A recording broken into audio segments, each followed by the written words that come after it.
Okay, you ready? We are full send. No, we're not. You sent it? Yeah, Where? Hey, everybody, welcome to Untitled Car Project, show 62. Woo! On today's show, we've got special guest Max Essig. Thanks, Max, for showing up. Oh, no problem. Thanks for having me, Good to guys. see you, man. Welcome back. Been a while. Hi, Max. Howdy, A howdy. while. I'm Rob Spring. I'm Grant Gonzalez. Jeremy Moll. Today on the show, we're going to talk. We're going to talk to Max about his recent projects and probably talk trash on his Subaru. Now that tracks. So do I. Yeah. Before we get to that, everybody hit follow on the podcast and share it with your friends, share it with your enemies, share it with your family, and have them share it. Every enemy's enemy share it. Yeah. Yay. And buy a shirt. Hit us up on untitledcarproject@gmail.com or on Messenger, somewhere on Facebook. Buy a shirt. I did repost the swag today. Nice. So, yeah, we got some shirts, some sweatshirts, zip-up hoodie if you so choose. What else we got? Oh, go to the Facebook group.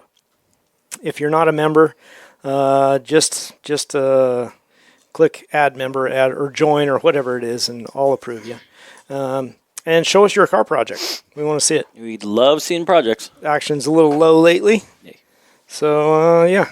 And then hit us up if you got a cool car project or a build Or a kit car. or a kit, especially a kit car. I want to talk to somebody who's doing a We kit. want to see someone who's currently building or finished a kit car. That would be, yeah. I got a have a theory. lot of questions. Yes. I got a theory on that.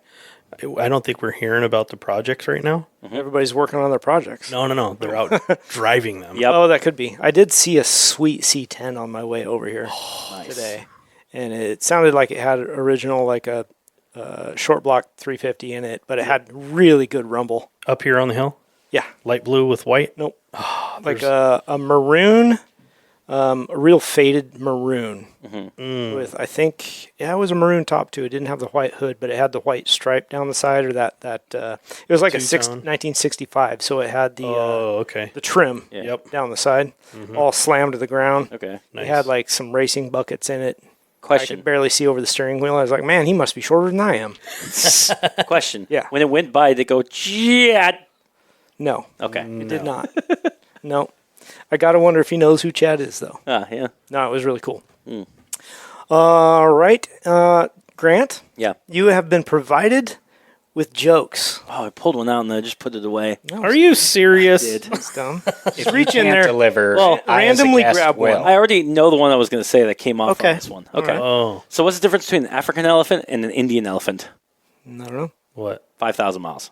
Thank you. Dun-dun-dun. Thank you, Grant. Dad jokes brought to you by Grant and wherever the box of jokes came from. My wife gave those. Very to us. nice. That's a good gift right She there. had them on her desk at work, and Yeah. we were talking about it, and I'm like, if you're done with those, Grant could sure use them. No doubt. That's awesome. Okay. Max, how's it been, man? Oh, busy. It's been like over a year. I know, and you guys are still out here doing shows. Congratulations. Thanks. Appreciate it. Yeah, we're trying to hold it down. Yay. Trying not to run out of material. Well, it's given me a lot to listen to in the shop turning wrenches. Very so- good. We appreciate Let's that. talk about that. Oh, where to even start? The most recent ones, the oldest ones. Let's talk about the most recent. Most recent was resurrecting a car affectionately known as Betty White for the OG Gambler 500. Oh, okay. Okay. It's a car that I built with a buddy of mine, Alexander Stevens, here Oh, yeah. last year. And he ended up, after building it, selling it to someone who promptly blew the motor up in it and sold it back to him. Oh, Is it a Subaru? It is. You got me again. That makes sense. Now, it is a Subaru in the sense that it says Subaru, okay. but it is quite far from your normal pin. This thing's sitting on about 6 inches of lift and 32-inch tires. Ooh, that's awesome. Still pancake motor? What? What body style? It is an Outback. Okay. Like 90s Outback? Or? 2000. Okay. Okay. So it did all right, actually. We've actually got tricked out with a breadboard and a couple of resistors, if you know what you're looking at, you can actually lock out the center diff in these things and transfer them from symmetrical all-wheel drive into a full-time setup. Damn. Just wow. for trail fix. It's a great way to keep wheeling when you mess something up or you don't have quite enough actual articulation to make an obstacle. But I was astounded. Over the course of the last month working out of town, I just had the weekends. We managed to yank the motor out, get it rebuilt, had to put new heads on the thing. When the timing belt snapped, it bent every valve in the motor. Oh, wow. So had it apart, got to add another set of head gaskets to my infamous wall. Nice. But the motor rebuild, realistically, it was quick and dirty. We pulled it out, we left the bottom end alone, just put new heads on it, rebuilt the ones that were there, new timing kit, new water pump, all the assorted gaskets.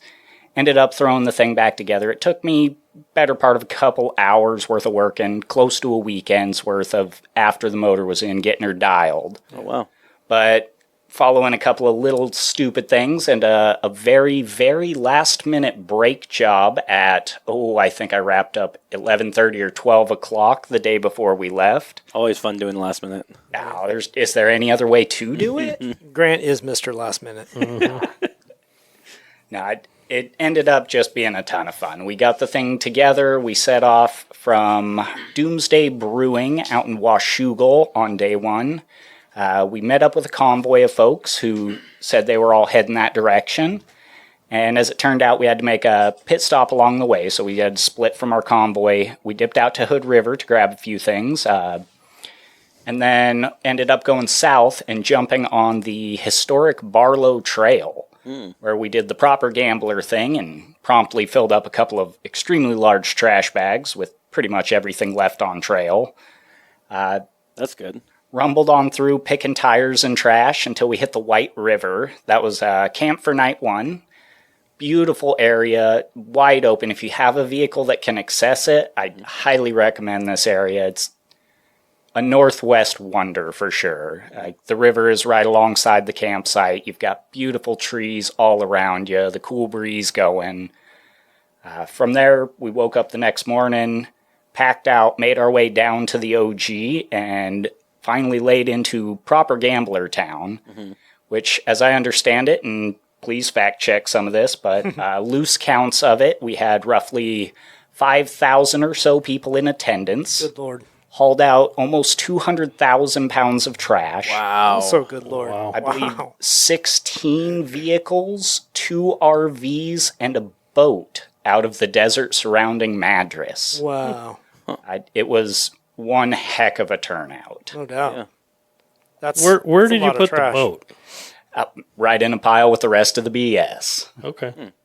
So you put it all in a pile, and then eventually, the county comes and takes it out? Is that the deal? Sorta. So when you Sorta. arrive into Gambler Town, there's usually a series of 8 to 10 extremely large dumpsters that Okay. are all fairly well labeled. And Okay. You've got dumpsters for trash, dumpsters for metal. There's a specific lot set aside for dead and abandoned vehicles that have been recovered. Okay.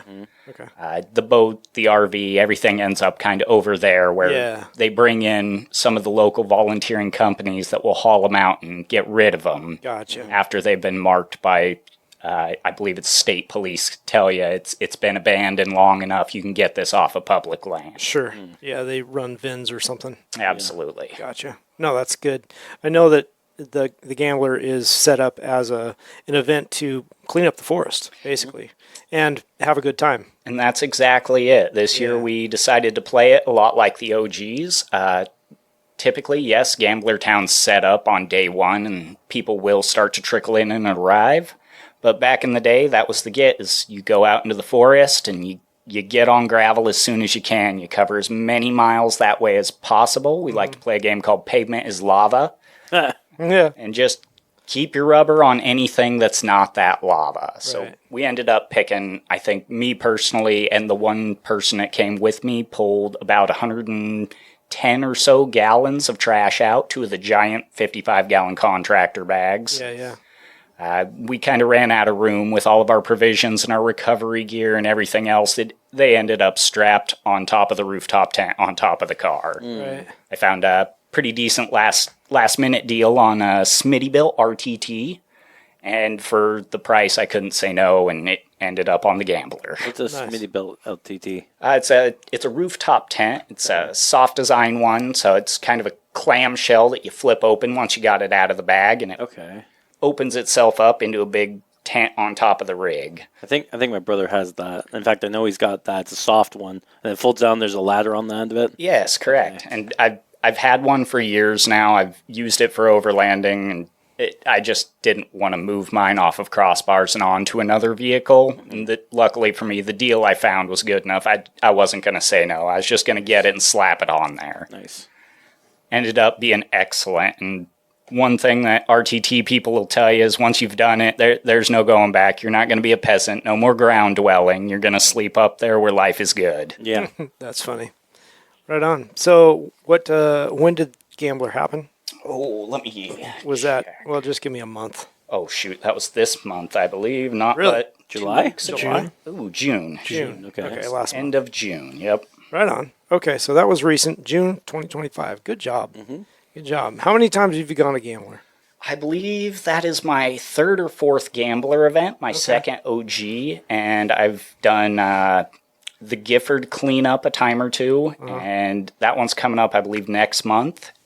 The car is still in great shape. She didn't end up really having any problems along the way. So Well, that's awesome. I was going to ask, how'd the car fare? So you made it through no problem. surprisingly good. I only managed to get the thing stuck once, and it was kind of my own doing, so I can't be mad. I didn't even take gear to get out. I was climbing through a section that was a little off camber and climbing up over a rock, and one of my rear tires ended up dropping down into a hole, which caused it to lose traction, and the front kind of bit onto the rock I was climbing, and it just decided the best spot that it could put this rock was directly under the pinch weld. So it ended up wadded up under there behind the tire where I could get any traction. It took us probably 25, 30 minutes to get out of that scenario. And at the end of the day, the fix was quite literally, it's teetering. I'm going to grab this bumper and lift on it. I need you to grab that rock and yank it out of there. Nice.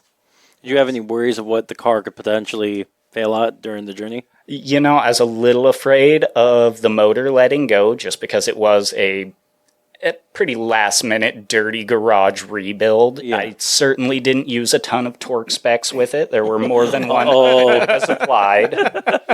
But at the end of the day, for those Subaru EJs, it's really nothing for an NA motor. They're pretty simple machines. Yeah. Nice. How many miles did you cover? I believe by the time we came in at the end of the week, we had covered 525 or 6 miles. Wow. That is awesome. So it was a proper 500-mile trip. Nice. How did you have enough gas for that? Where do you refuel at? Do you have to...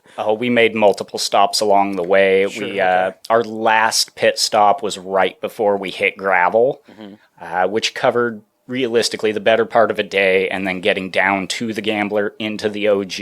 And when we were passing through Madras, we did have to touch some pavement, and that was our best opportunity to dip back to the roads and get some go juice. Get some fuel. Yeah, right on.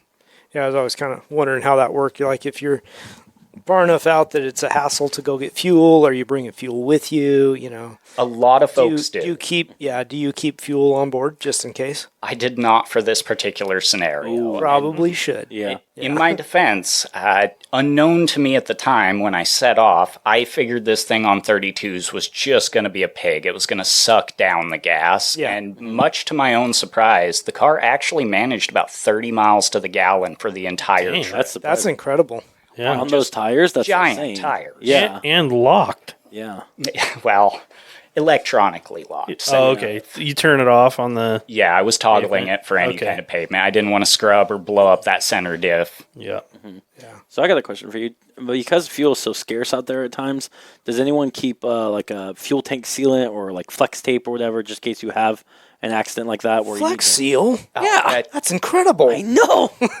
Make your own jokes at home, but yes, everybody has an Unfuck This Now trail kit that should include some flex tape, some baling wire, a couple of basic hand tools. Zip ties. Zip ties are on that list, and in true A rubber Gambler plug. fashion, I highly recommend a Sawzall. You never know when you'll need it. I'm surprised duct tape's not on there. Oh, duct tape is on there. I absolutely. packed some of that myself. Yeah. Blue tape, gray tape, Any kind of When tape. when it comes to the Sawzall, Flex.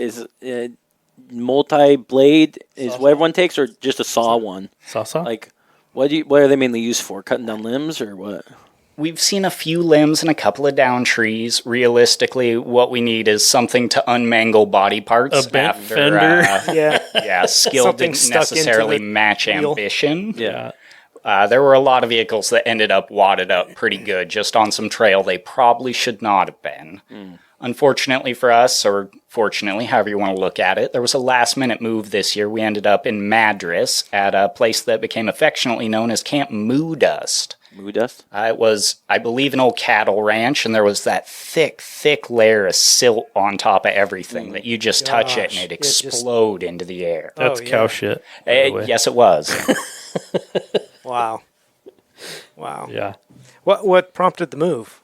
Didn't get the original site? I believe part of it was permitting. The yeah. other thing that really contributed to the last minute changeover, I believe, is the Overland Expo happened to also be in Redmond this year at the fairgrounds. And I'm wondering if perhaps they didn't issue the permits because two of those events in one place with that kind of attendance Too many. might have been too much for that town. Sure. Interesting. We did end up dipping down to the Overland on Sunday just to lay eyes on some of the cool equipment, oogle and ogle, do your window shopping, look at suspension parts you can't afford. Right. Some $100,000+ overlanding rigs that are fully equipped, and oh mercy, I got some real side eye in the Subaru out there. Also, Yeah, but you're out driving yours. My question is the $100,000+ overland rig is so nice. Who's going to take it out there and do what you're doing? Which one has the balls? There's not many people that will. I believe Donut Garage took one out and promptly blew it up on trail and needed saved. Nice. That shows the quality right That there. I like that. No. It doesn't matter. Yeah, they It were was using on the it. trail. Yeah, $100,000 probably rig on trail. on the trail. Yeah. That's And mad I'll respect. give them that. Yeah, The other one that I kind of loved, because honestly, I've got a good off-road rig sitting out there. It's not hitting the trail. No, Why not? Because I'm not that way. Wow, yet. that was didn't- really loud, Yeah. right? because he didn't buy it for that. No, I didn't. Keywords are yet, because I believe last time I was on, we discussed what vehicles we wanted to see more of on the road. Yeah. And you bought exactly the vehicle I brought up, which is the new Bronco. I love these things. I'm so excited to see one. How is it measured up to what you thought it would be? Oh, I love that thing. I mean, I love driving it every day. I have not taken it off road, not even a little bit. I mean, but to be fair, I said I wasn't going to do that. Yeah. I didn't buy it as an off road rig. I'll take it up in the snow. It did handle snow this winter quite well. But yeah, I mean, it's comfortable.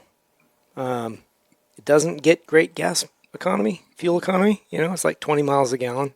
That's not bad. Pretty steady. I mean, It's that's a pretty good size rig. 33-inch or 33, 36-inch tires. 35s, yeah. Yeah, that's not bad. shoot. My Ford Ranger gets all of 11 downhill on a good day with the wind at my back now. Yeah. You're well ahead of me. Rob, did you ever Anyway, get the I factory do like it a lot. tune for that? Or are you planning on getting it? I have not looked into it. Okay, that's like another 100 horses or 75 horses to that vehicle. Which is interesting. We're going to get sidetracked here a little bit. We always do. It's the 2.7 Yeah. little V6 turbocharged. You're already pushing the crap out of it. Why do I want to add another 100 horsepower to it? Because then you're at 400. But why? But What why? do you- Then you're going to push it harder, and Yeah. the potential for destruction is greater I mean, it's still under factory warranty once you upgrade that. for the the remaining mileage that I have on it, which is what 25,000. Do they extend the warranty? They might extend the warranty when they put the tune on it, but I'm not I sure how don't long know. ago. But I just no, don't feel like it's worth it. Not for my application. Do Especially. you have any worry about the because the Yes. G7s are having a lot of Well, recalls? I've been watching all the recalls and this and that and everything, Mm-hmm. and knock on wood, so far everything is earlier than the model that I have. Yeah, It's up to the 23s. I have a 24, yeah. and none of those recalls, even the various. I mean, yes, the motor stuff, but there's been a few other recalls for them too. None of them have hit my model, so I'm pretty happy about that. Looks like maybe I missed that, Yeah. but I do watch it. Yeah. Well, do I you think that was wise, buying a vehicle later in the production run to Yeah. let them kind of work out some of the bugs of the sure. newer run. Well, especially with it being released during a COVID vehicle. Yeah, that's fair. Yeah. When the world was shut down, how good were your parts? Ask your tie rods. Yeah. Yeah. Well, yeah. I mean, sure, they were getting parts everywhere they could. That could have. I don't know that for sure. Like if the valves were a different source than their original, or if it was just an original flaw. Yeah. Who knows? Yeah, I mean, because they do upgrade shit over time, right? Yeah. So Yeah. Oh, absolutely. The manufacturer gets tired of fixing it under warranty and says, fine, we'll do it in the factory. Yeah. Anywho, little sidetrack there. What other projects you got going? You got other Subi projects? Oh, Subaru's not so much aside from the red car. And And it to still my is credit, sitting? it's still sitting. It did see new parts this year, though. There are new parts bolted onto that car. Huh. So Is it on wheels? Yes, actually, it's on a set of kind of exclusive, rare 04 STI BBSs. That is, in fact, they're not. They're silver, but this was Wow. the only year the STI was released in America with a 5x100 bolt pattern instead of the 5x125. Do you know why they did that? Yes, it was actually the first year the STI launch out here was 04. And by later in the generation, for especially the GD chassis, the kind of STIs we grew up knowing in the US, immediately after that, year 5, they changed the bolt pattern to the 5x125s. Okay. So this is kind of a weird exclusive rarity. And still being on a bug-eye chassis, it appealed to me. When I acquired my parts car as an 04, it had a lot of the stuff that I wanted. And for me, one of those was the rims. For just being kind of an odd set of...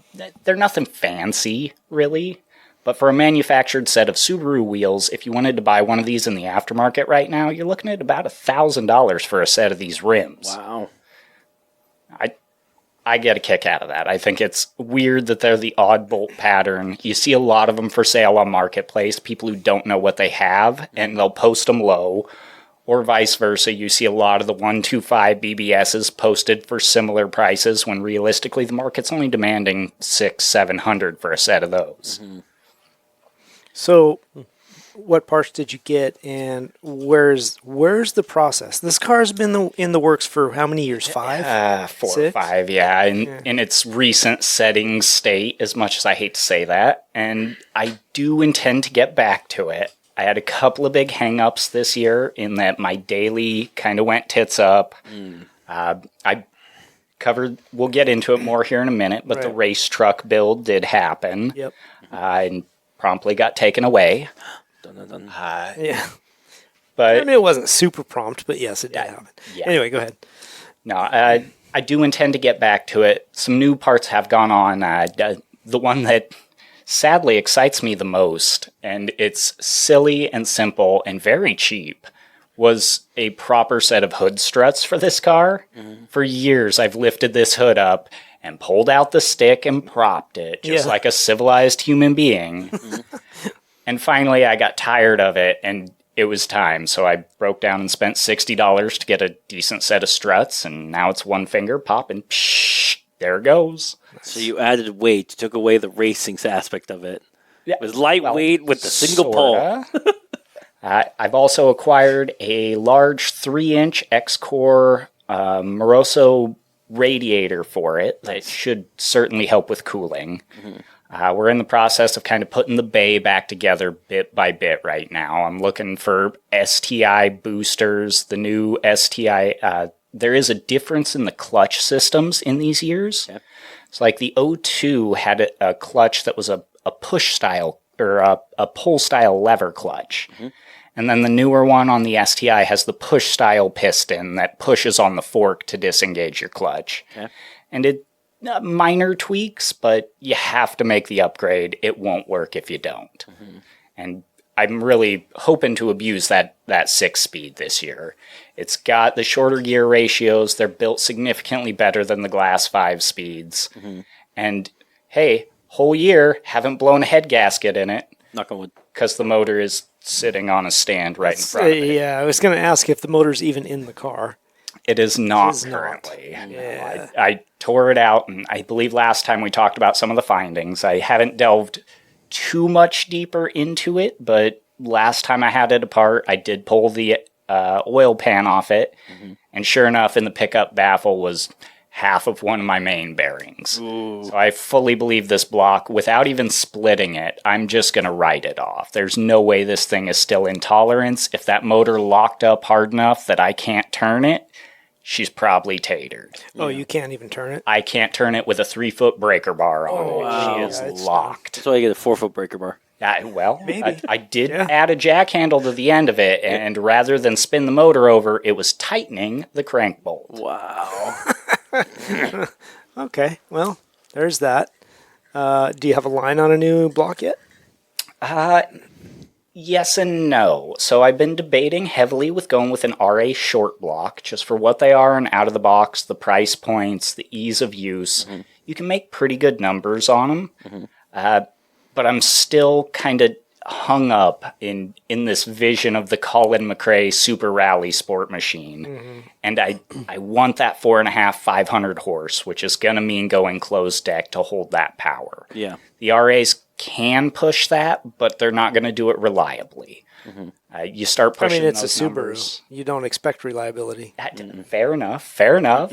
And I'll give that to you. But at the same time, I am going to take this one back from you. When they're tuned and they're running right and everything is happy in them, nothing in the world runs and drives like a Subaru does. That Boxster rumble, the all-wheel drive potential, the boot. To a Subaru guy, yeah. sure. That's like me saying nothing drives like a Ferrari. Nothing drives like a 4.6 Ford Mustang. Yeah. Yeah, all right. But the EJ is kind of legendary. This has become a synonymous, infamous motor for these cars. It was so good that Subaru jammed it in a rally machine from, what was the first EJ turnout? Late 80s, I believe, maybe early 90s? And they didn't. 93, 92. And I don't think they retired that thing until well into the 2000s. Okay. So we know what you're looking for anyway.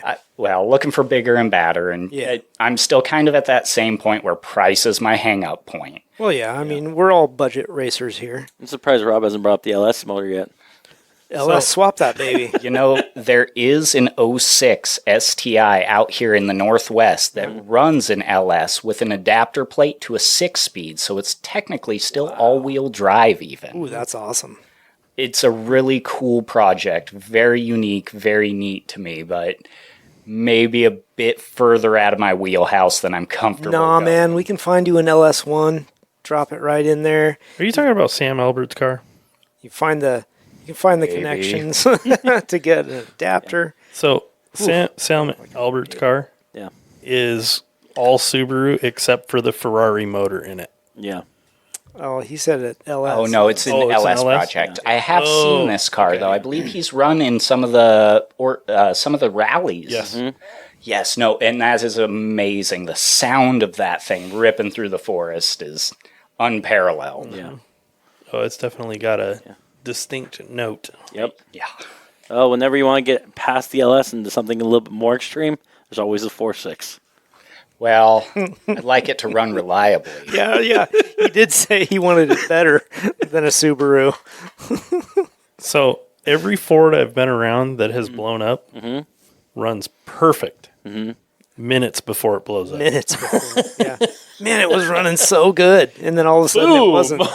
As a car guy, I feel that because I'm the dude who's driving down the road and you hit a bump and after 3 months, your engine light suddenly turns off and I panic. Oh God, something's wrong. Something's going to go. Yep. What just happened?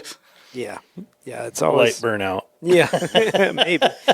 Best case scenario, the light burned out. Yeah.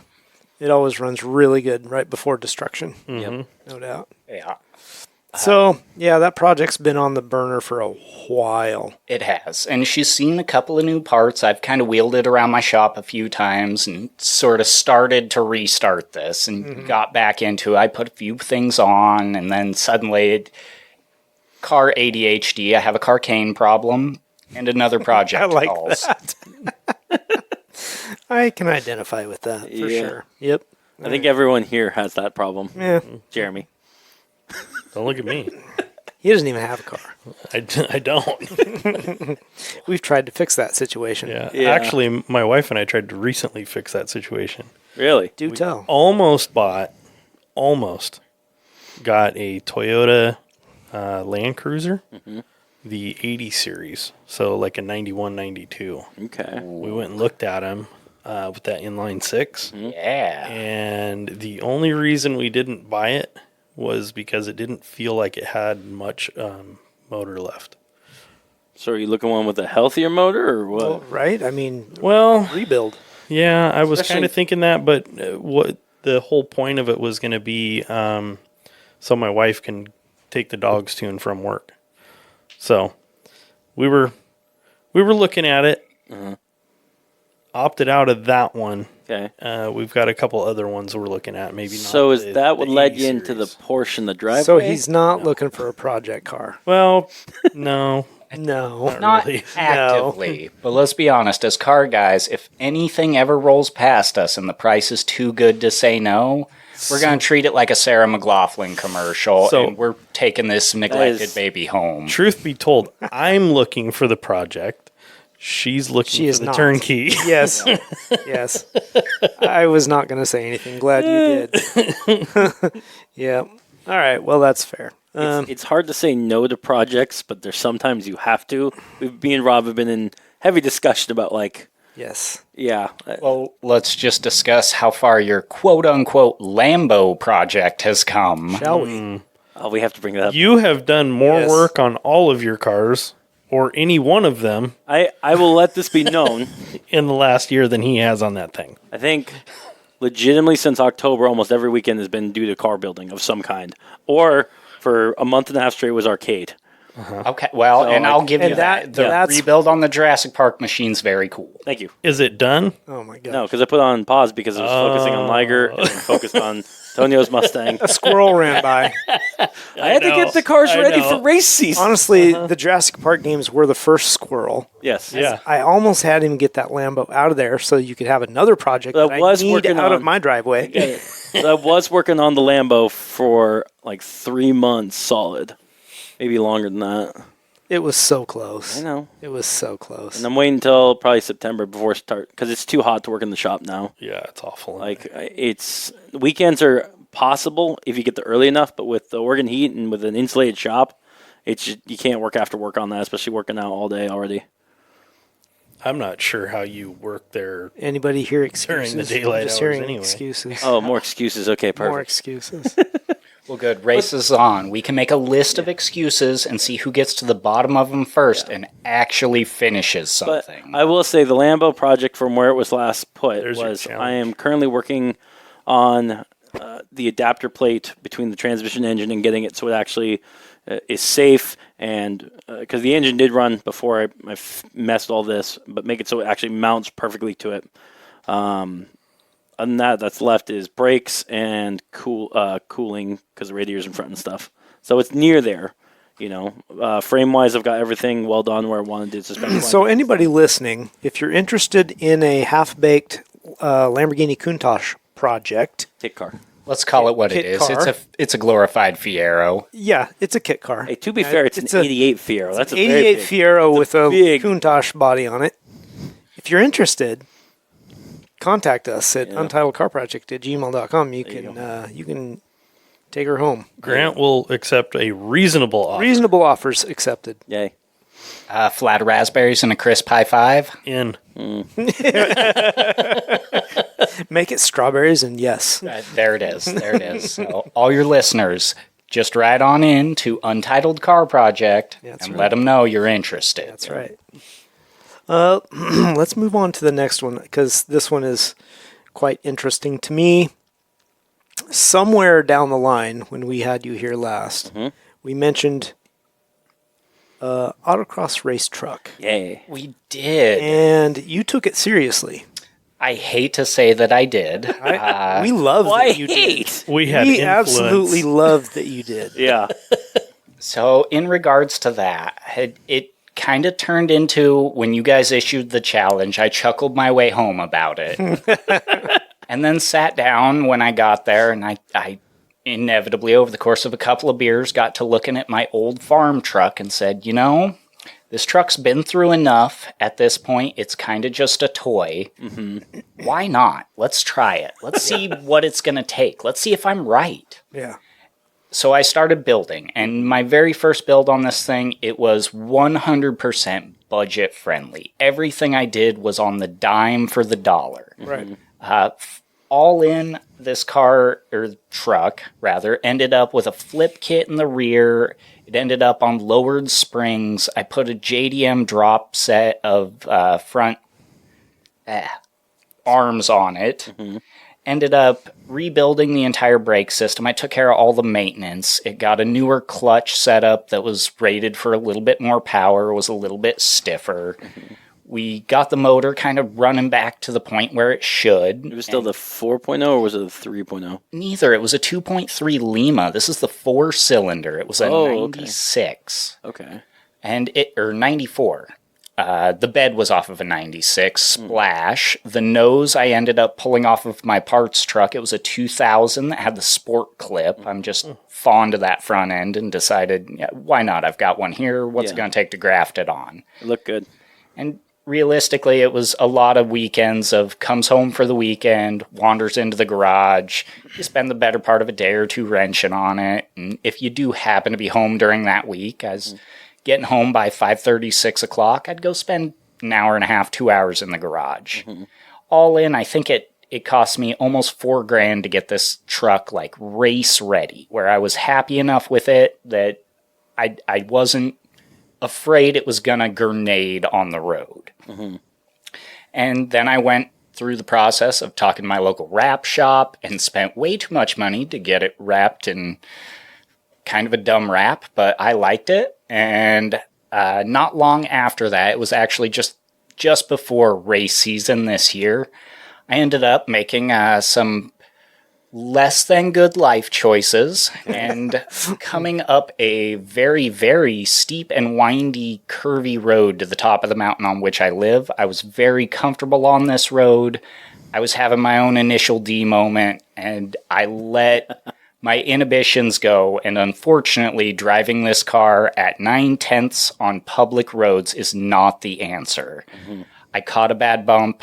The rear end walked away, and I was going just fast enough that I couldn't save it. I parked the truck backwards down the ditch and caught a tree on my way through.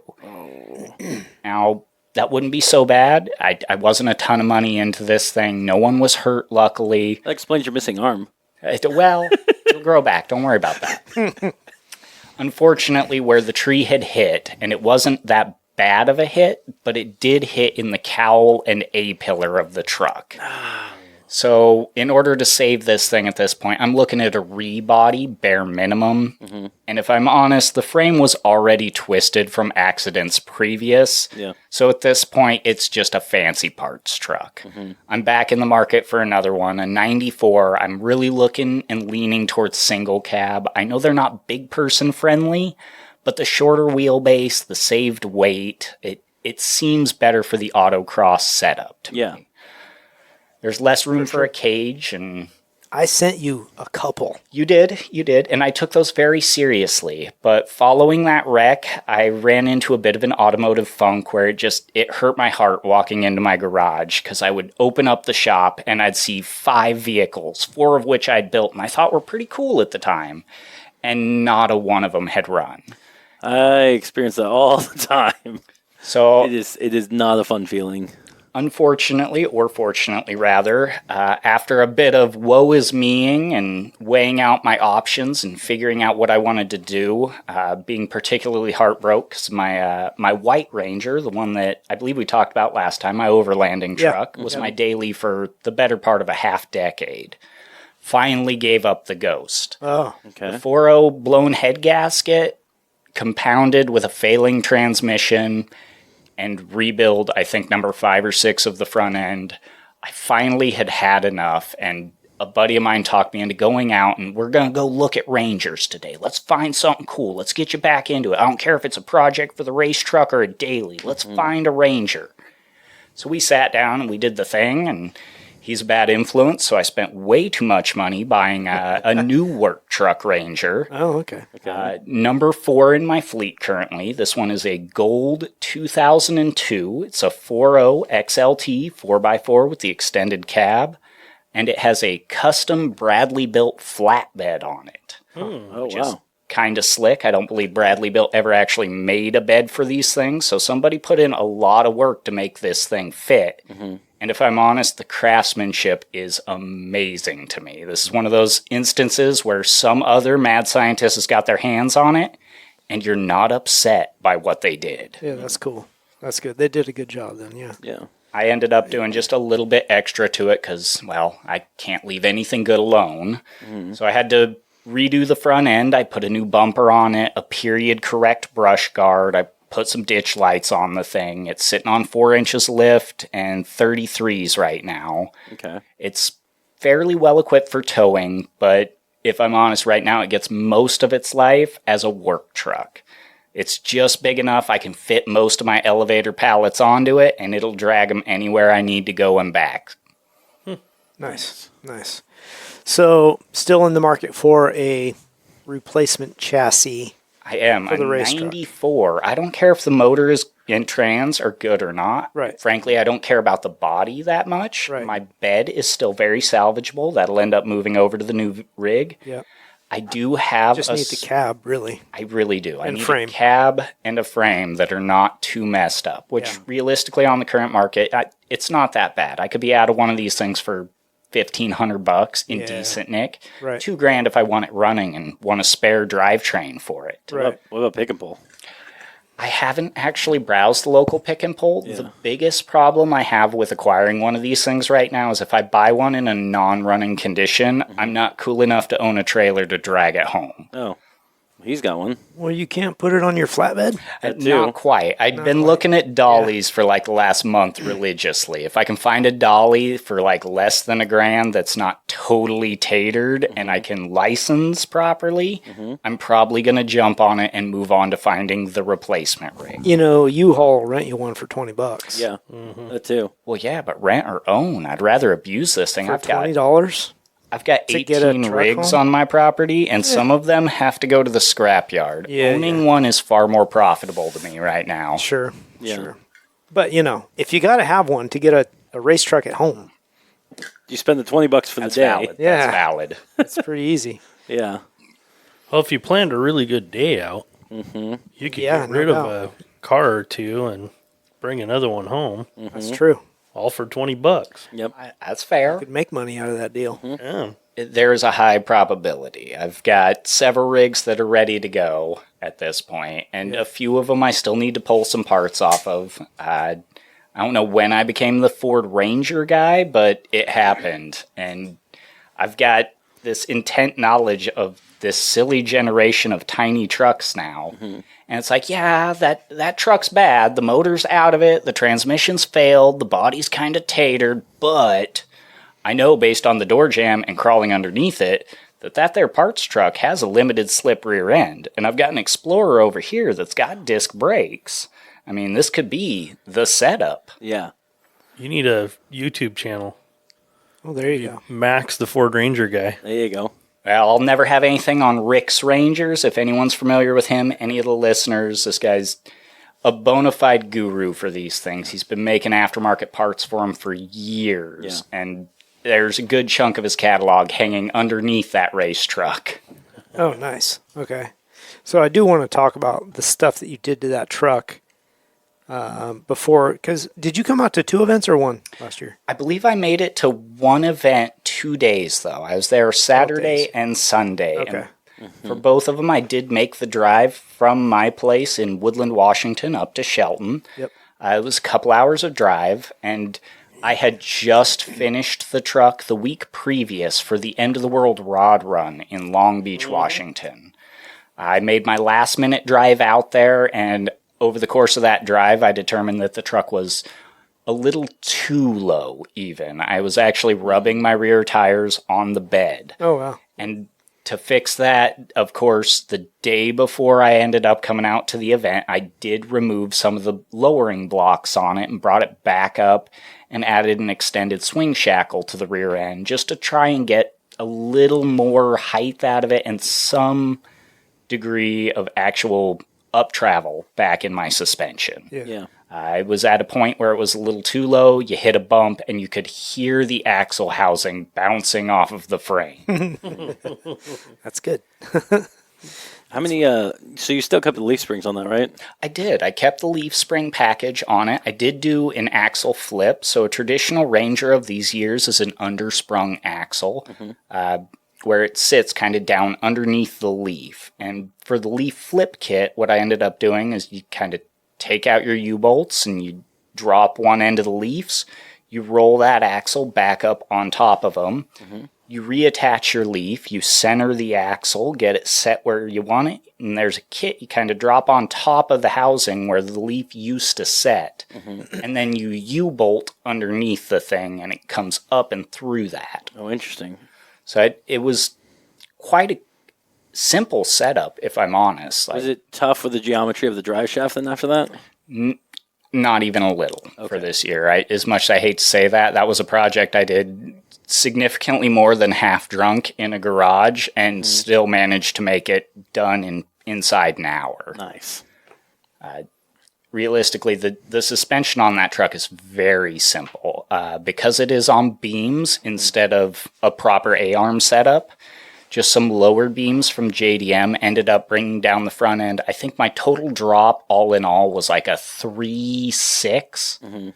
Ended up bringing down 3 in the front, 6 in the rear, which got it sitting pretty good on the tires I had. They were 17 by 10s. They were XD Black Series 2s, which came on my old overlanding rig when I'd first bought it, and I kind of did these are ugly, I need bead locks. So I went out and bought proper wheels and had these squirreled away in my garage. Part of the reason I used them, I was keeping my budget low, and they were free. So I thought they actually looked good on the truck.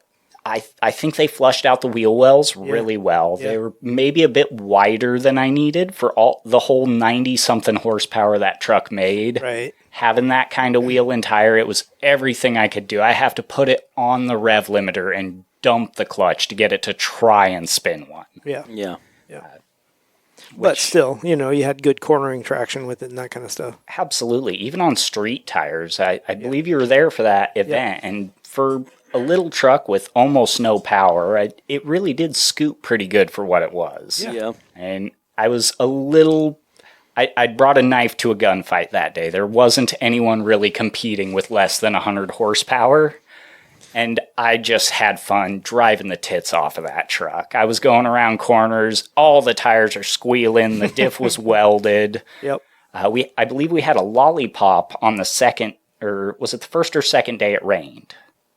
First day? First day it rained, I believe. What's a lollipop?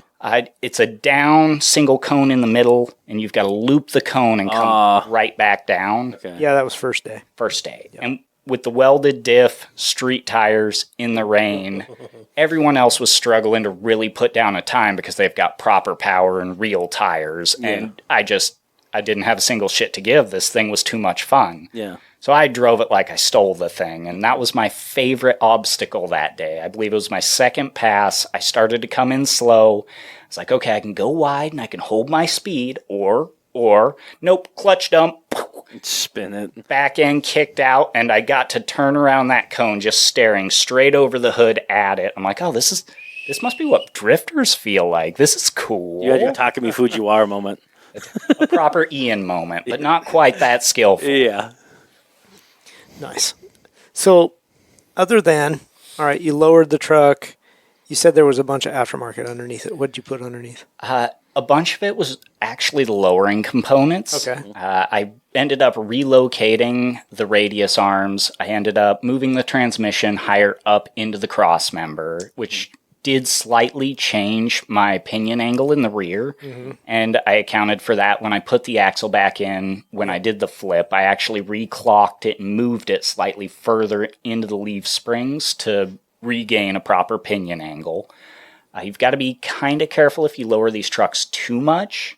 At a certain point, you will lower it, and even if your suspension clears the rest of the frame, the driveline can and will hit the back of the cab where it ejects out to the diff. Sure. And I kept it just short of that moment. Nice.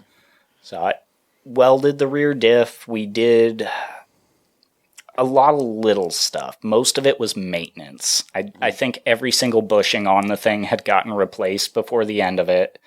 The sway bars were tightened down. I was looking at bumping over to some bigger, badder ones. One thing that kind of came to me after the build started, I started looking more heavily into what can I do to modify this thing? What are my options in the aftermarket? Yeah. And much to my surprise, 90+% of the Mustang parts from these years bolt right onto the truck. Nice.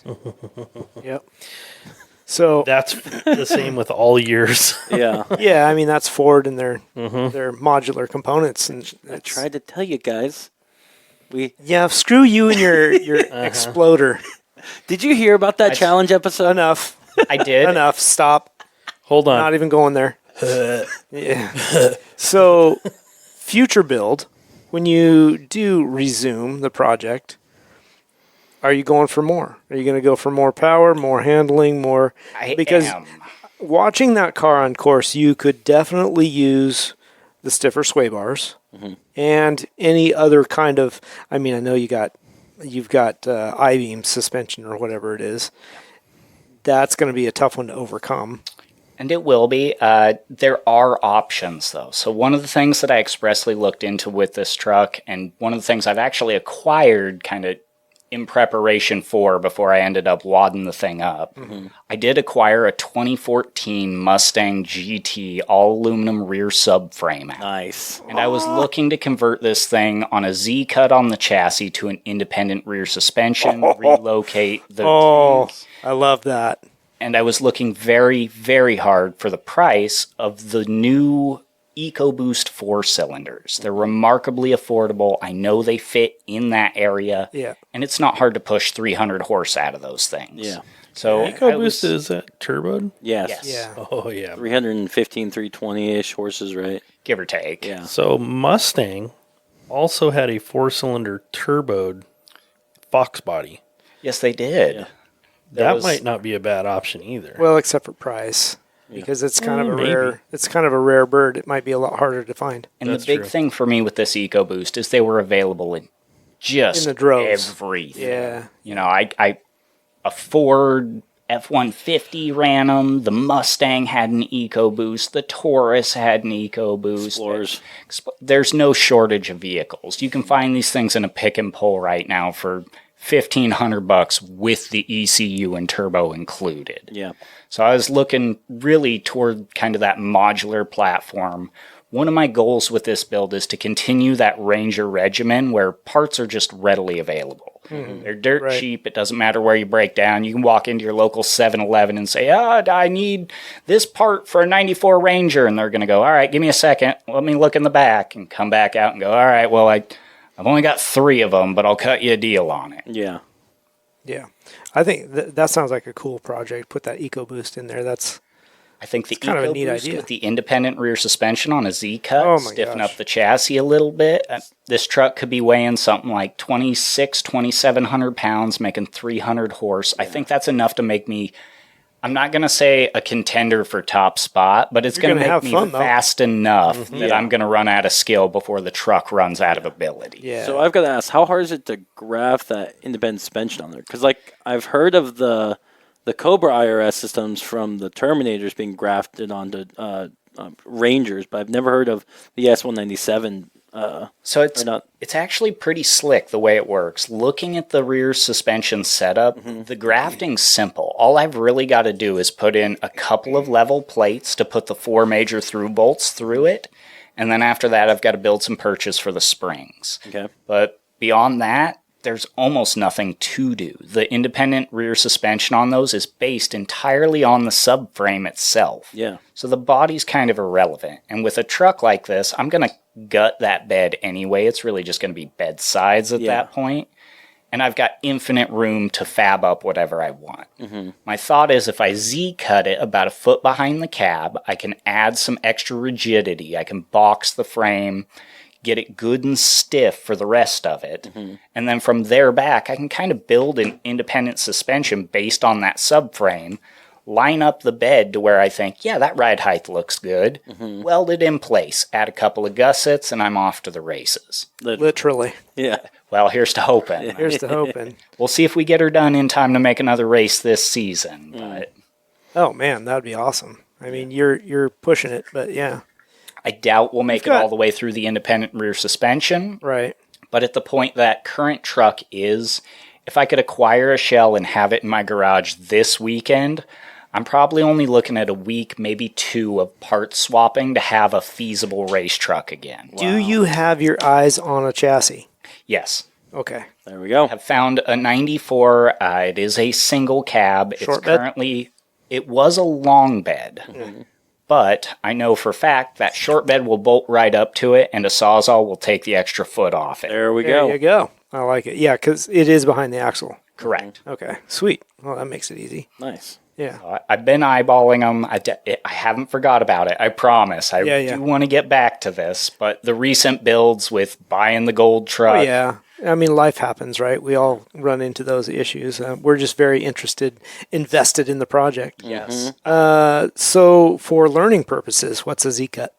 So a Z-cut is going to be where we're basically making a cut off of the rear frame just behind the cab, and what we're going to do is add in a plate. We're going to kind of box the end of it with like a 6x6 chunk of steel. And then you can kind of build the rest of your chassis behind that. And you're going to bolt it right to that plate, and you're just going to move it up slightly so that they're based on that plating and the gusset, so that your frame kind of makes a little over, up, and over, and it kind of looks like a Z. Gotcha. Okay. Yeah. Kind of stacked on top of each other. Pretty but offset. popular in the mini truck community for lowering these things. Yeah, I've seen that. Yeah, I'm just going a little more towards the performance side of it. absolutely. I mean, if you can get the independent suspension under there. Now, what are you going to do for the front? The front end, I've got a couple of options. So if I want to keep it budget friendly and use a lot of the parts that I have, I know that these drop arms will actually accept the entire knuckle off of a similar year SVT. I can take the entire thing, bolt it right on there, and there's my big brakes. Yep. You know? It's ready to go. It's lightweight. It's got the same bushings in it. It's a bolt-in application.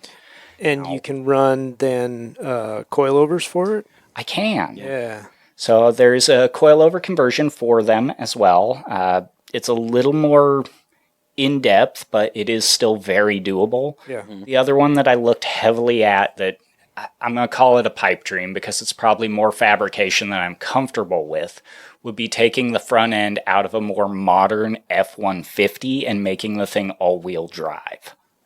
God, that would That be would cool. be interesting. Yeah. That would be, oof. It might be Well- a bigger bite than I want to take Yeah. immediately, but I'm going to put this in the down the line category if I really want to get serious with it. All-wheel drive would be pretty slick. Would it be All-wheel would be drive, so cool. 300 horse, and something Yeah. that weighs less than 3,000 pounds. Well, and is- short wheelbase, and that would be pretty badass. Would it be better to do an F-150 rather than like a modern Explorer for grafting that on there? I'm going to go with the F-150 just because it's in production for longer and it's more accessible to me. This is something I'm likely to see in a junkyard ready to go. Yeah.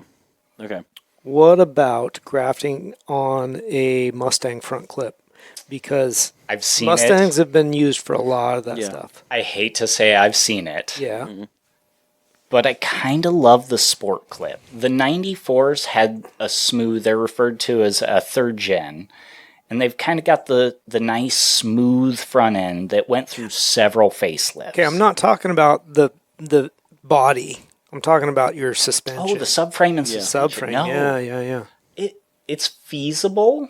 I haven't done enough research to say it's something that I could do and I could pull off. Sure. But there's a very high probability that, yes, it's That could likely work, yeah. bolt in with minor modification. Yeah, because Yeah. once you go with a Mustang front end, the sky's the limit. You can go up to like 16-inch brakes. You can go into huge coilovers, just everything.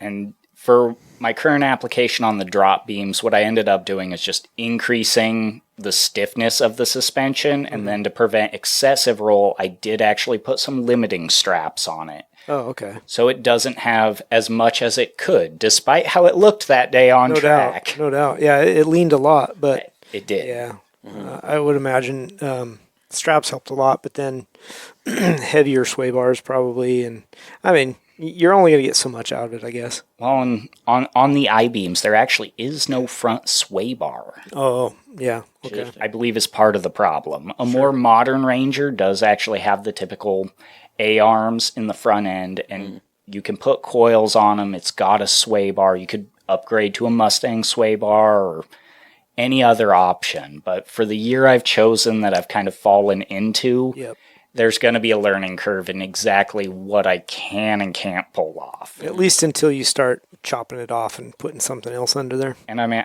isn't that the end goal of all race cars? Is how much of this can I chop off and replace with go fast bits? Yep. Exactly. How many go fast parts can I find, and how do I put this on there? Yeah. I have a whole truck in my garage that's going to be like that. Yep. Yep. No, that's pretty awesome. No, I'm excited to see it, and I like the EcoBoost idea. Yeah, that's gonna be sick. That's cool. Like, highly affordable, very reliable. You know, if you put an LS in it, you could go to LS Fest with me. I could, and for the weight, I hate to say that, but the LS does actually have a very similar weight to the current 4-cylinder that's in the thing. Isn't that crazy? I looked at a couple of V8 options, and I kept coming back to, well, if I put too much weight in it, being light, it's always going to have issues. Yeah. So that was one thing I'm going to ask you is, with all the engines that were in the Ranger, do you recommend the top engine for that, just stock, and then what do you think is also the best engine to put in it, top 3? Ooh, tough gets. So for the year I had, my options were the Lima 4-cylinder. There was a 3-liter V6 that was offered, and then there was the 4-liter V6 that was kind of regarded as the big bad motor. Now, for the spread of them, the Lima was good for, in that year, I believe, 96 horsepower, and the 4.0 was really only good for, I think it was like 140-something horse. So it's not a ton of gain to make that jump. It is a ton of weight. And being a little truck, that's one of the things I wanted to be really mindful of. I'm kind of taking the Lotus approach here. I don't need infinite horsepower if I can shave that weight down to a small enough number. Yeah. So the motors I'm particularly looking at are lightweight, lower displacements. I'm kind of a sucker for high revving BS. If I can wrap that thing all the way out to 7,500, 8,000 RPM before I grab the next gear, I'm happy as a clam. Yeah. So the EcoBoost kind of took my first forerunner slot. I did very heavily debate in LS, particularly the LS6. They're super lightweight. They've got great power. It's a really compact motor. Yeah. But price point wise, I can get 3 of these EcoBoosts for one of the LSs. Yeah. And the other Yeah, but motor, can you push, 700 horsepower out of it? probably not. But No, those EcoBoosts, you can build some good power. You can, but I don't think you can. I don't know. But it's with the bigger Reliably, yeah. I got another question. I know it's a Ford. What about a Toyota 22RE? Yeah, that's what I was. I like a 22RE. They're not known to make great power or torque. Bullshit. I've seen a factory bottom end push 7 bills. On a 22RE? Yep. Give that man a high five. I want to know how he did it. So Toyota, back in the day, made all of their bottom ends basically race ready from the factory. The inline 6s, you could push 1,1400 horse. The 22Rs, 22REs, you could push 700 horse. That's honestly a great option that didn't even land on my radar. My third big motor options, it was somewhere between the 5.0 and the 4.6 modular. Yes. And I just kept coming back to these are too heavy for the chassis. Admittedly, they've got the power on the big end if you really want to build to them. Well, the 4.6 weighs, the all aluminum one only weighs 500 and something pounds. I can grab the Lima That's that's in 100 this and truck. something more than it should. Yeah. I can grab the Lima that's currently in this truck. I weigh $125, mind you. I'm built like 14-year-old Asian girl, and I can bench press this motor. Oh wow.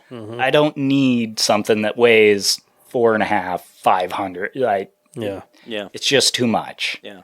Any of the savings I make elsewhere, I'm going to lose if I put a big motor back in. Yeah, So with the that's true. EcoBoost, then. I love the EcoBoost idea. So with the EcoBoost, though, are you going to remove, because weight savings, are you going to remove all the emission stuff on that, or are you going to keep it so it's still road legal and you can tag it, or how does that work? I live in a county where it doesn't matter. Yeah, it doesn't matter. I can delete all that anyway. You're in Cowlitz, right? Yes, sir. Yeah. They don't have one of the DEQs up there. I can get a road legal title and plate for an ATV or side by side in the county in which I live. Nice. That's awesome. Yes. Yeah, that's cool. Do you know? So It pays to live out. So do you know? Have any idea how much weight you'll be saving by cutting all the emission stuff on it, like for that engine? I really don't. I would imagine it's going to be peanuts in the grand scheme of things. Maybe but 10 if I can, pounds. and I think that's it. If I can make 10 or 15 pounds happen here, there, and another place, then I'm looking at a respectable enough amount to feel a difference. I would venture to guess there's some companies that are already building performance parts for those. Oh, 100%. The EcoBoost is being used in several spec race series Yeah. right now. I bet you can get 200 out I have a of it. question about the EcoBoost since you seem to be rather knowledgeable and done some research. So you said you like to wrap out that motor. You know, you want to turn higher RPM. I do. If you pull an Eco out of an F-150 versus something out of a car, Yep. that F-150 is probably going to have a different stroke than your car. Or, And, At least and a hence a different lower RPM. yeah. I would think. I cannot guarantee that. I haven't done enough research into Yeah. them to really spec out if there's Yeah. a difference. Like And what sizes of EcoBoost are we looking at? Are we? the one I've been scoping is a 2.0. Oh, okay. So I'm actually losing displacement going from a Yeah. 2.3 Lima to a 2 liter. But Right, but you're turbocharged. So theoretically. and that kind of stuff. So the Do they make a 3? I believe there's a 3.6 that is I believe V6 that was offered for a number of years, which is a very spicy option. Yeah. Because it's a twin turbo setup. so And it makes surprising numbers. That would be cool. the EcoBoost, they did a 2.7 and a 3.5. 3.5. And then I think with the new Rangers, they did a 3.0 in there. And Which then, is probably but the a small EcoBoost, you're talking about V6. the 2.0. I ain't, so because those were in like the Focuses and stuff. And it's the most readily available. the It was one- in the most chassis. The one I was thinking that was mostly available was the 2.3 that was in the Mustang one, because I thought that was in the F-150s and stuff. And it could be. I could be entirely wrong on my numbers here. Like I said, I'm kind of loosely basing this on a bunch of stuff that I've been half-assed reaching into the middle But the of a more of bunch them you other read, you're like, they projects. get all crossed up. Yeah, Yeah. all of my numbers look the same now. Yeah. But I will say the one thing about the 2.3 that's impressive, direct injection or turbocharged engine, but I've heard from Mustang forums that you can just do a tune to them, cold air intake and exhaust, and jump them up to like 375 to 400 horses.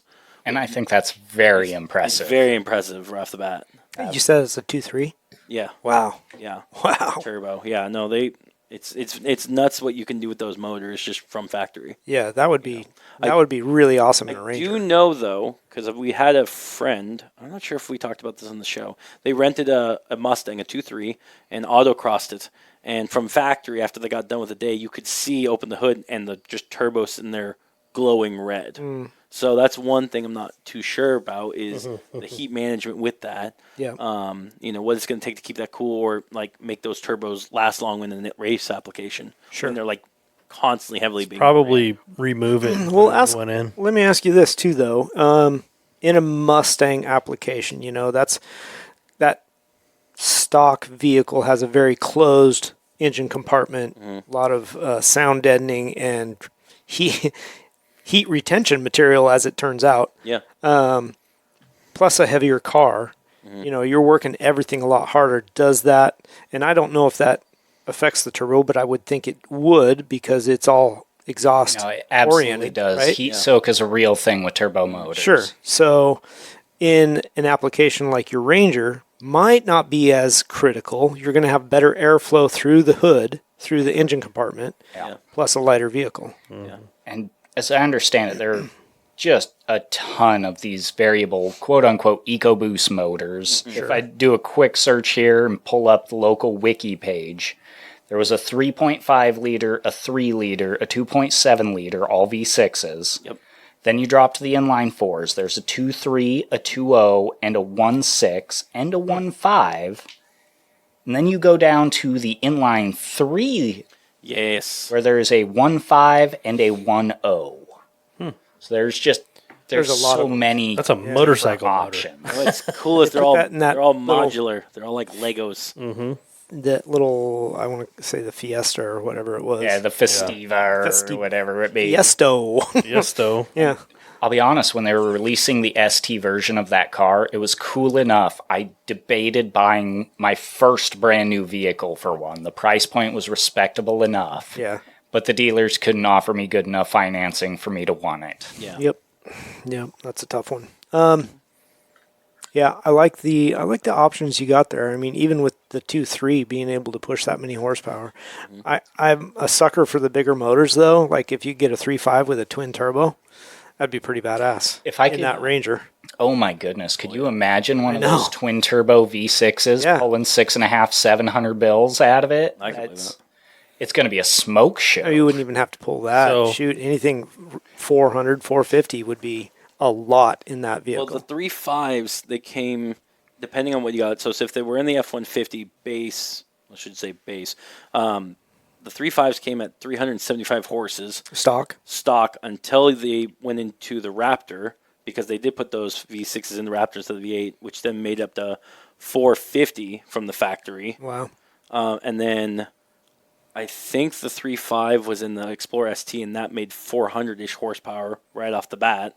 So, like, the fact is, you're already talking around the 400 level with a factory twin turbo setup. Once you move all the emission system and really push them, you can get some good horses out of them. Sure. Yeah. I think the original motor in the Unicorn was the 3.5 EcoBoost. EcoBoost. Is it? And they pushed, I want to say it was 1,000 or 900. That's what I recall. Yeah. Like that was a 1,000 horsepower car. Yeah, it was. And then Yeah. they pulled it and they put a different motor in. I think it was a 1300. V8 Proper ended up twin with turbo V8. 1250 or Yeah. something. You know the best way to explain how much power you can make with a 3.5 is that's the same motor that's used in the Ford GT.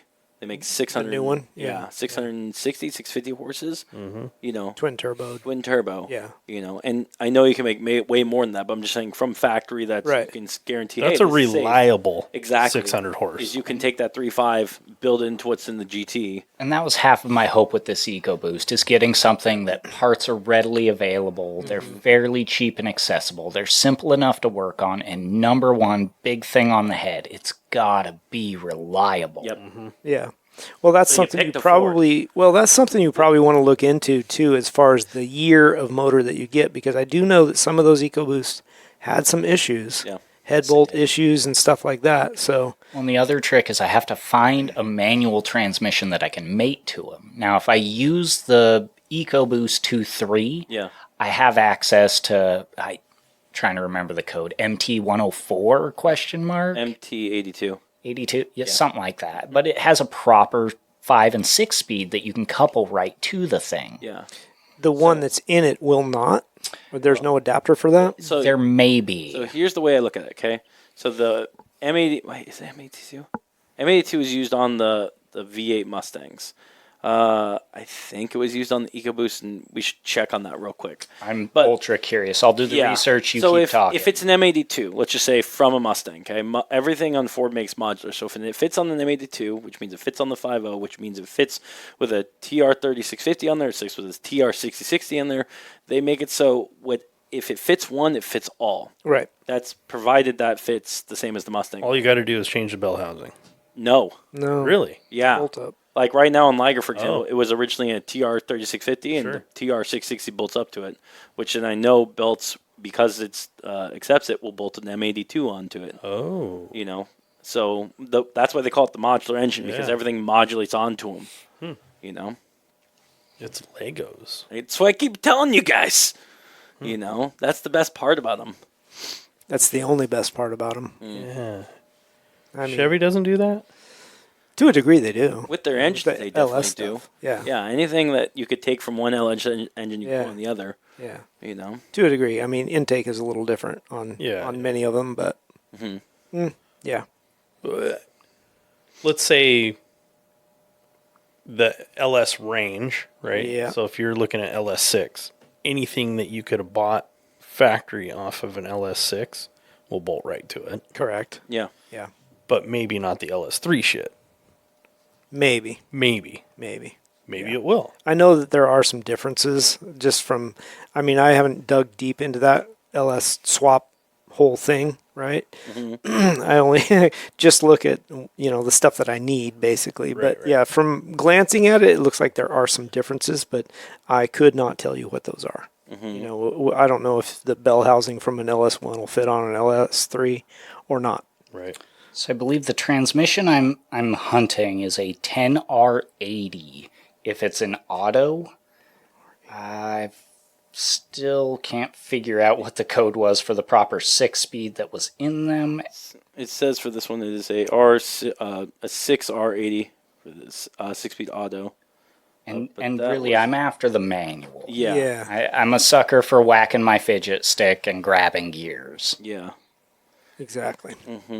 So anyway, I like the concept. I like the idea. I think it'll be an awesome build.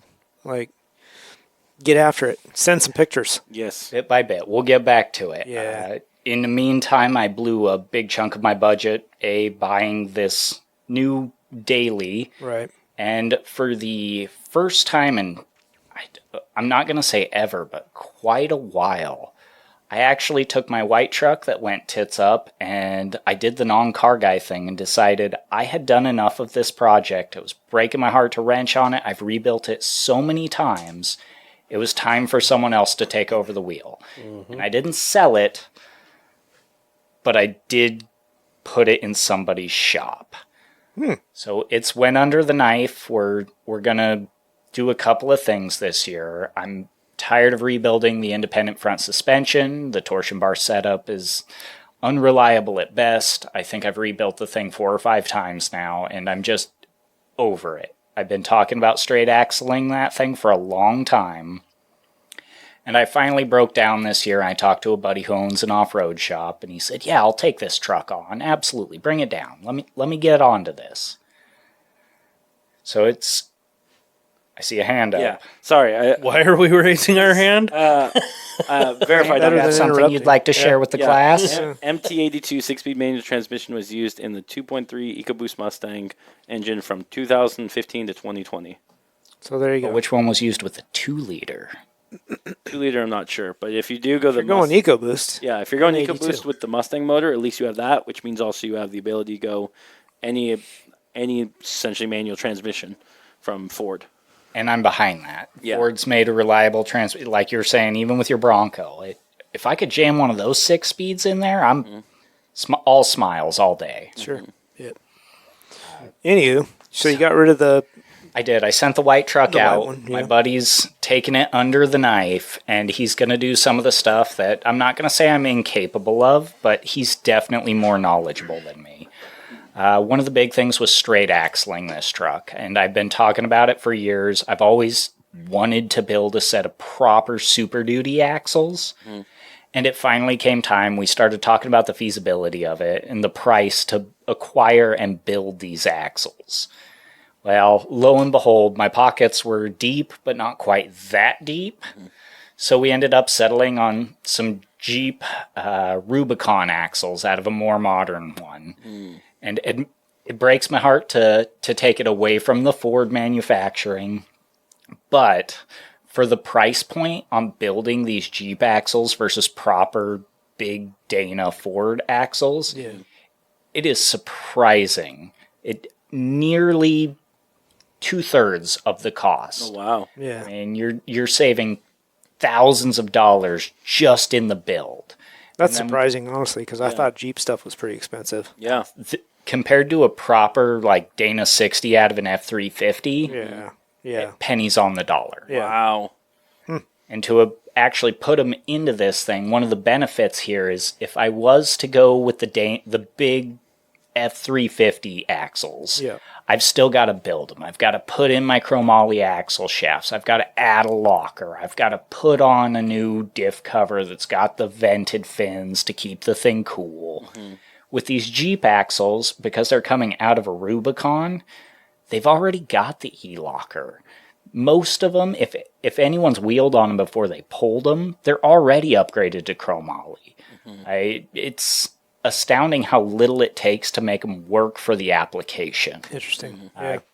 One of the things with this build is the motor was kind of tits up, and the transmission was as well.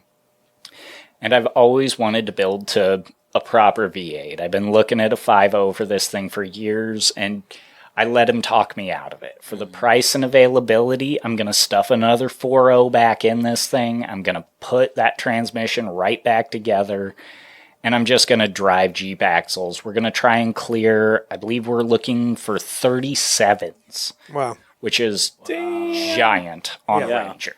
Yeah. So you're talking about F350 axles. How much do you have to shorten them?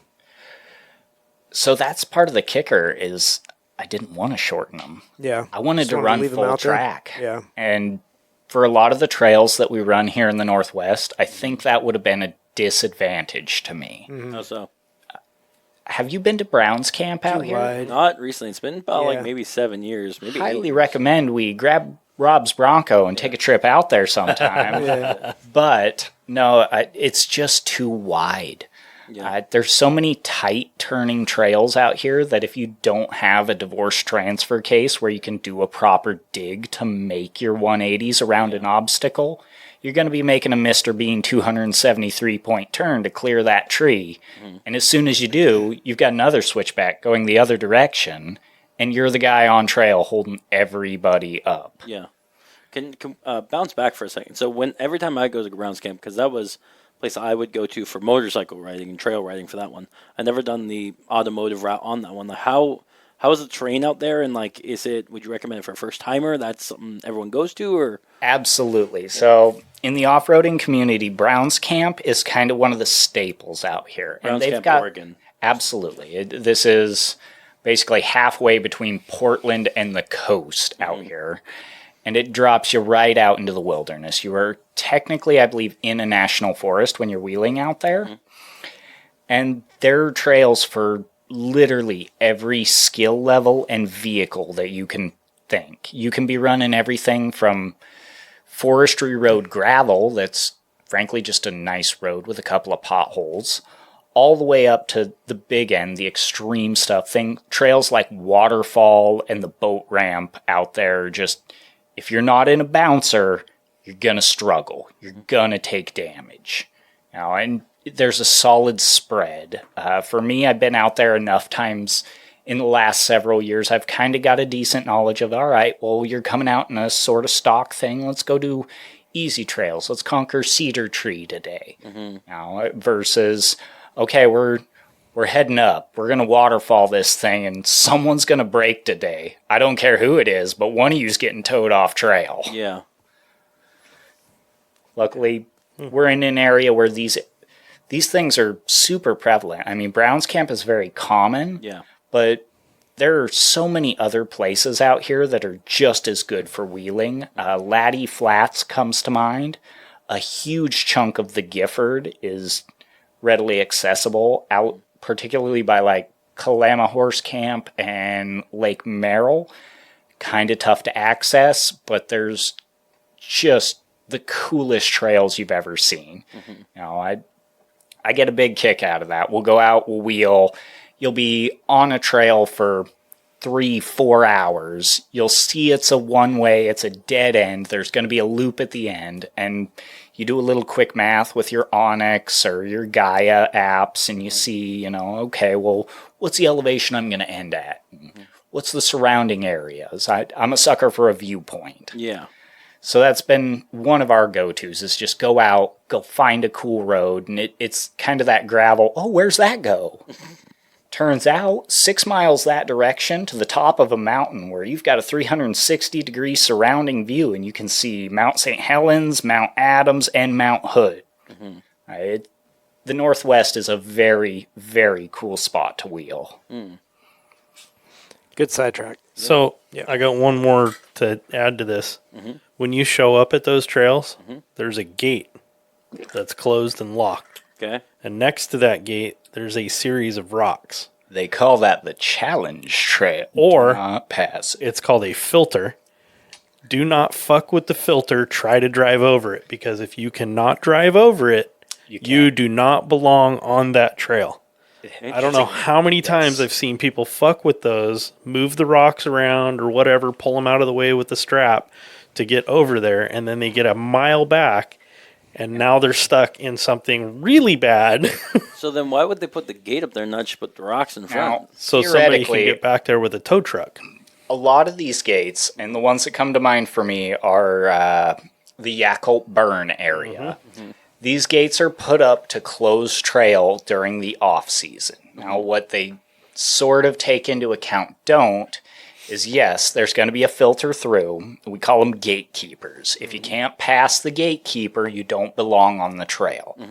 And a lot of the trails that do get closed off actually have secondary and third accesses around the midpoint if you know the network.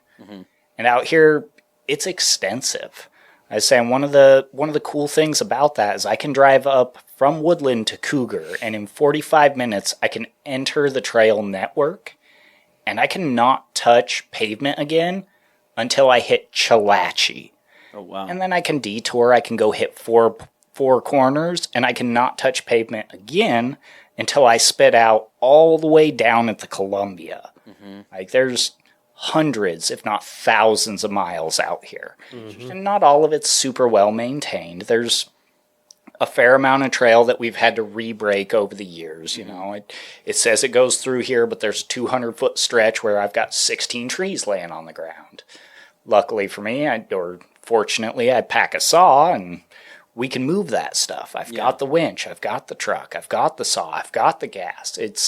Nothing stops you when you're overlanding. It only delays you. Part of it's the journey, I think. Yeah. So when I was a kid, we used to go hunting up there. And I've driven from basically the Calamar River Road up to, what's the highway that goes up to Johnson's Ridge at St. Helens? The Lewis River Road turns into highway. What is that? 26 You'll have to or explain 30? that for the listener Yeah. at the distance, because So it's as the crow flies, you're looking at probably 60 to 70 miles off road as the crow flies. It's probably closer to 100, with all the turns and everything that you got to do. Yep. So I've done that drive during hunting season, and then you basically cross the the Tootle Highway, and go from Tootle to Highway 12, which is where was the Randall, up by Randall. Yes, and that is where the next Gambler event is being held, is Randall, Washington. Oh, I didn't know that. There is a secondary event. It's not an OG. They do a lot of spin-offs. This particular one is called Flivers at the Rivers, and it's all about cleaning up the Gifford, and it's right in my backyard. These are trails I'm comfortable on. I know a good chunk of the network. There's a very high probability that when I leave for this event, I'm going to hit gravel in the town I live in and not touch it again until I hit Randall. Wow. Okay, cool. Thanks for the side tangent. I had a question for you to wrap up the show. Since you are a true project car backyard mechanic, okay, what garage or tool storage solution would you add to your workspace? You know, I've got, I think, 4 of the little tool carts. And if I was honest, if I could really spend the money, I'd love to have one of the big Matco or Snap-on full-size boxes where I could just consolidate all of my tools into one spot. Yeah. And not have to go, oh, I need a wrench, digs through a drawer and goes, my inch and an eighth is in the other box. And go to another box, open it up, dig through it, and go, maybe it's in the other box? Yeah. I'm tired of digging for my stuff. If I had a better way to organize it, that would be my get. Yeah. A bigger toolbox. A bigger box. Bigger single toolbox. Yes. Question on Yeah, that yeah. one. Is there ever a time where price for a toolbox exceeds what it is? Yes. What it's worth. 100%. Absolutely. All the time. As a non-professional mechanic, Yeah. I'm not going to go spend 10 grand on a snap-on box that's the size of a wall. Okay. Like, that's more than I'm going to spend on most of the cars I bought. Yeah. What about one of the Harbor Freight? The big Husky Icon. boxes, General. Icons, and Yeah. Yeah. I actually have 2 U.S. General boxes right now, Nice. and for the price, they've been amazing. There's a lot of things people will say don't buy from Harbor Freight. I'm behind the toolbox. Buy their boxes; they're worth the money. That's one that's interesting because like their U.S. General toolboxes, I'm like iffy on. Their Icon, I think, is very well done. You know, but in terms of toolbox, I'm kind of a toolbox snob. I'm the guy with the snap-on box. Yes. Well, But, you're the guy that paid too much for his toolbox. I didn't pay too much. Yeah, you did. I paid for my snap-on. I paid I think $2,500. You paid too much. It's a Snap-on. You paid too much. Yeah. Period. What- The same of any other brand for that price. Yeah.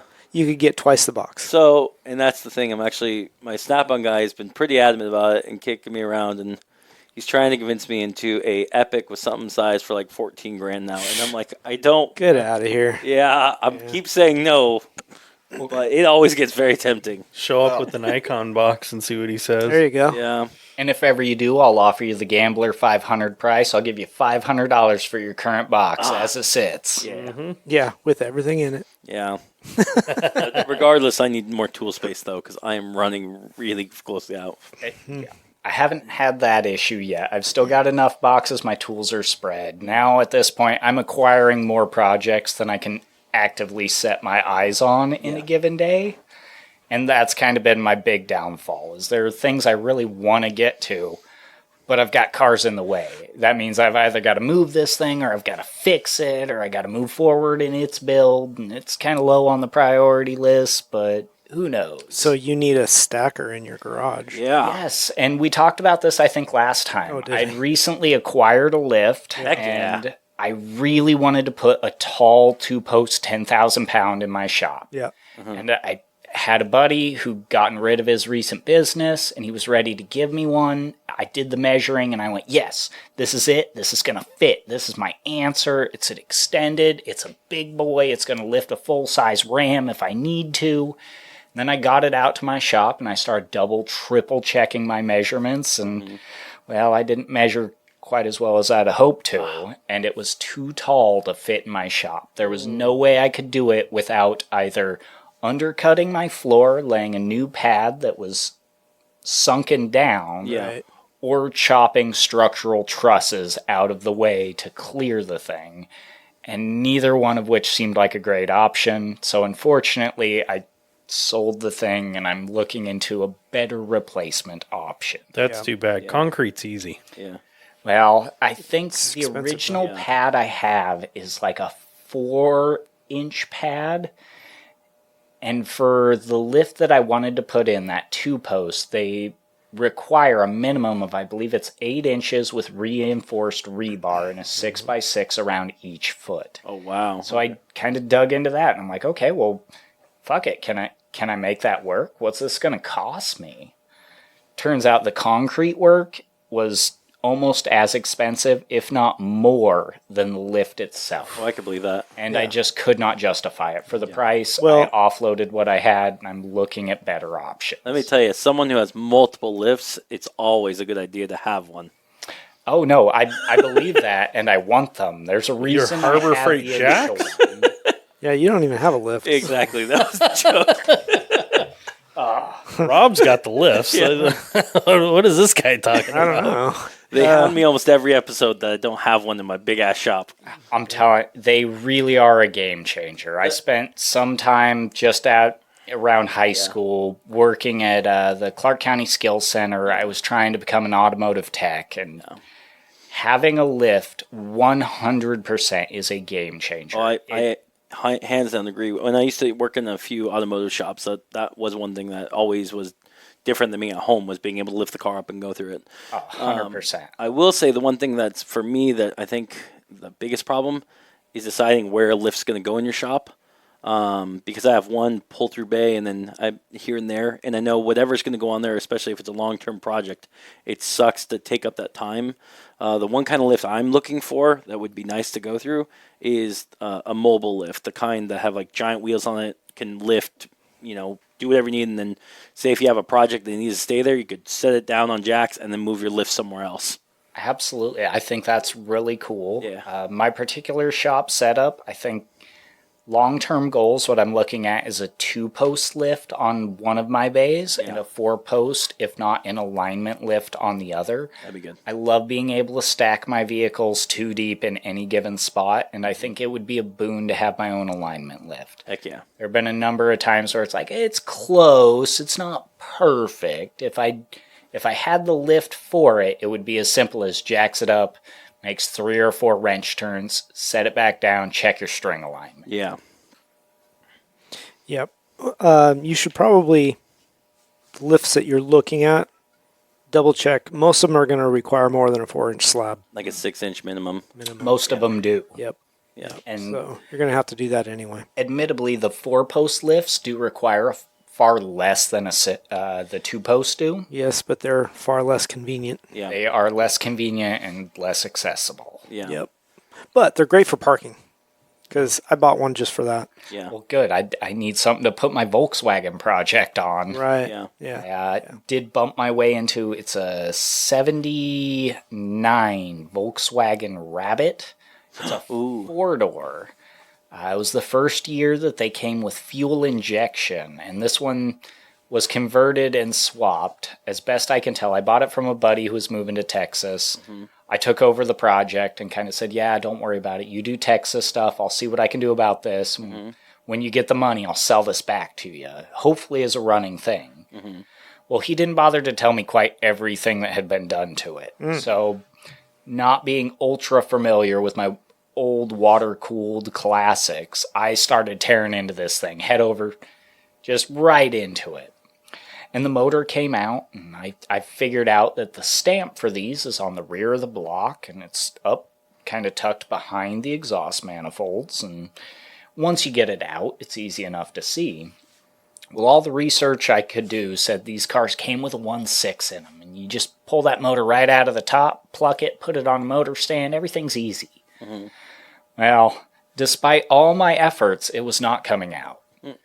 So I kept checking and I kept trying. Finally, I got the thing disconnected to the point, lifted it up, and got to crawl underneath it. I'm looking at it with a flashlight, and I see a 1.8 stamp on the block. Oh, it was swapped. Which tells me it has a different block than the stock car did.